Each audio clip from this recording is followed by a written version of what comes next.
Hey, what's up? Okay, so I'm just gonna do a quick breakdown of stuff. So right now I'm in the resident sciences program at UMD because I transferred to UMD from the University of Pittsburgh. However, since I didn't have all my CS Gateway courses are courses that you need to take before you can be officially declared as a CS major. So then I have all those done by the time I came to UMD or by the time I applied first semester of freshman year, I couldn't automatically get into the CS program, right? I could even get evaluated for the CS program, I think. So what I'm doing now is to get those courses done this semester so I can apply to go into the CS program. Now the issue is that it's becoming more selective over time because an issue we've had over the past couple of years is over enrollment, essentially too many people in the CS program, diminishing the value of having that one-on-one connection. Because if it's a small community, it's easier to like enrich it. Basically, that's the idea. So this year, their transfer rate to the CS program was around 75%. However, they don't intend it on it being that high. I suspect they're trying to transition it to be more selective. I don't think they're going to do like cold turkey or just like right off the bat go to like 5%. But who knows? That's the thing. So that's the fear.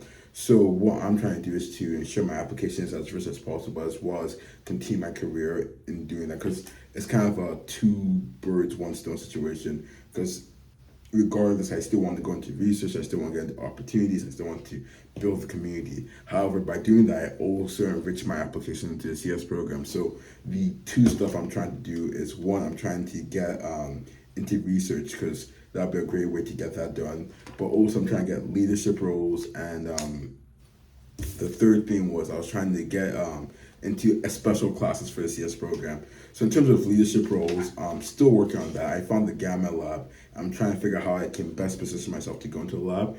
I was looking into their multi-agent stuff, their multi-agent and crowd environments work, but a lot of that seems to be now focused on robotic movements and pathfinding and all of that, which I have no experience in. The best thing I could probably do to show value in my joining their lab is maybe like evaluation metrics, but like that's an issue there. So maybe the other thing with the CS classes, I'm trying to see if I could get like CSM NS398Z is like an AI agent coding class. So I'm currently doing the class. However, I can get credit for the class because I'm on the CS program. So I can't officially do 398Z. I can't do level 300 or 400 classes, which is dumb to me because I'm doing the class. It's not difficult. It's basically vibe coding for the most part with talk with descriptions, right? It's vibe coding with a readme. That's not true. It's actually a really cool class, and I think everyone should take it. They basically break down how you use AI agents and how you get it done. However, if you've used AI agents before, just like AI coding tools or Python, anything like that, you'll be fine, right?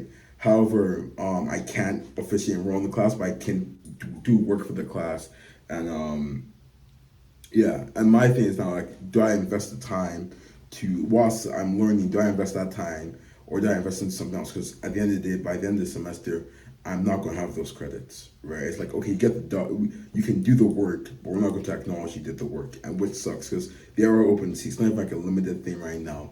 So I'm going to try and see if I can push harder on that.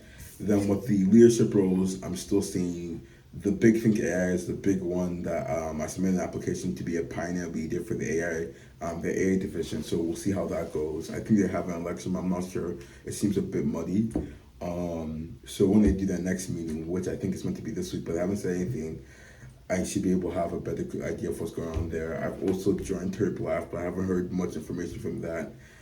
So I'm trying to see if I can uh, see invest more options right now because it's a very blurry or foggy situation. Um, but yeah, I think the biggest stress factor is not even like the difficulty, right? Uh, it's more so like the fear of it because what is difficult, right? I'm doing all of this house burned down, which I think I'm just using that as an excuse to be honest. I'm doing all of this, and then I'm also doing classes which are difficult, and then I'm also transitioning to a school that I found I was going to like in the last couple of weeks, which was my decision.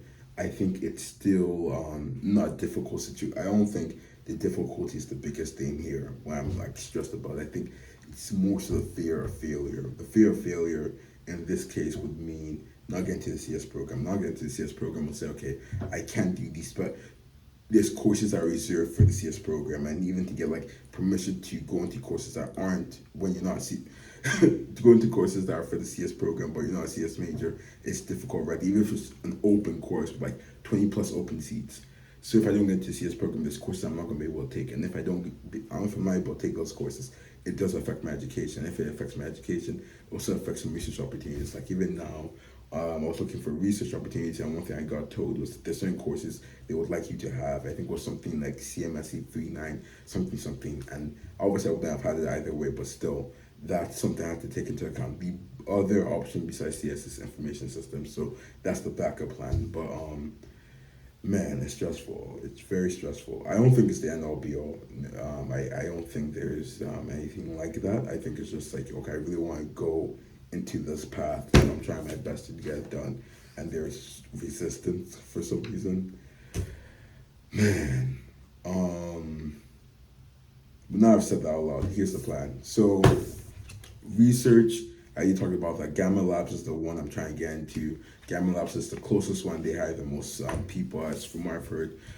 So what I'm going to try and do is really emphasize the evaluation, and maybe try and get, maybe say I'm working on this project, even though it's not going to be fully done by the time I ask the professor if I can join the lab. I'm just going to say I'm working on this, right? And that can show proof over time. Also got told that it's really helpful if you can initiate a project yourself. Like I'll say, I can work on this instead of them trying to do the work on their end to say, where can I put him in this lab, right? So that's research.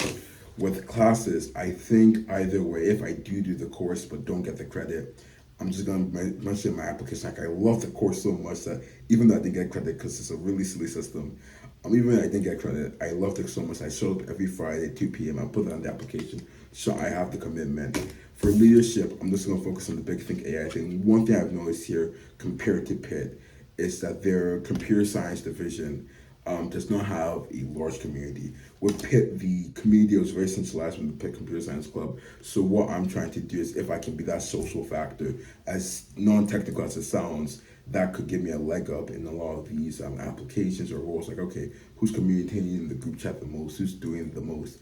Essentially, I think I'm really just going to hammer that in. So those are like my three big things. Yeah. Yeah, man, it's interesting. And in terms of academic stuff, I think I will be honest. I do think I'm slacking a bit off too much. I think the stress of these three stuff is getting to me. Where it's like, okay, I'm stressing with these three things. I have to go study for a math quiz tomorrow. But I've also learned, like I had a delayed math quiz last week. I also learned it's not even that bad. So if I just lock in, which is like what I have to do for a lot of these stuff, if I log in, it should be fine. So even now, I have a math course I don't feel that prepared for, but it's just doing moments of gravity, and then the other one is the parameterization of functions or something. That one is, I have a better idea because we should just did it today. But the moments of gravity, I missed that class, so I'm just gonna try and do some review, and then should be just more so plugging in formulas. It's not too much geometry, I hope. So we'll see. Other classes are not too stressful. It's like basic stuff. CS class, I think it's just with CS it's the same stuff. Two birds with one stone.